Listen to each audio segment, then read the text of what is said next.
आणि आता एक ब्रेकिंग बातमी, महापालिका निवडणुकीची मतमोजणी आता एका वेळी एकाच वॉर्डची होणार असल्यामुळे निवडणुकीचा निकाल रखडणार असल्याचं स्पष्ट झालंय। या प्रक्रियेमध्ये दुपारपर्यंत स्पष्ट होणाऱ्या निकालाचं चित्र जाहीर होण्यास मध्यरात्र होण्याचा अंदाज आहे। याबाबत महापालिका ही संभ्रमात असून नक्की कुठल्या पद्धतीने मतमोजणी करायची याच्या मार्गदर्शक सूचना द्याव्यात यासाठी राज्य निवडणूक आयोगालाही पत्र देण्यात आले। मुंबईसह राज्यातील 29 महापालिकांसाठी 15 जानेवारी रोजी मतदान होणार आहे, तर 16 जानेवारीला सकाळी 8 वाजल्यापासून मतमोजणी सुरू केली जाईल।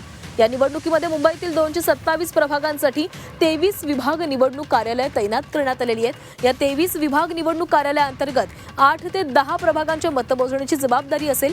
मात्र ईव्हीएमची मतमोजणी होण्याआधी सुमारे 500 टपाल मतांच्या मोजणीसाठी अर्धा ते 1 तास गृहीत धरता आणि एका प्रभागातील सुमारे 7000 मतांच्या मोजणीला लागणारा किमान 1.5 ते 2 तासांचा कालावधी पाहता एका मतदान केंद्रावरील निकाल जाहीर होण्यास 2 ते 3 तासांचा कालावधी लागणार आहे, तर शेवटच्या प्रभागाचा निकाल हाती येईपर्यंत मध्यरात्र होण्याची शक्यता आहे।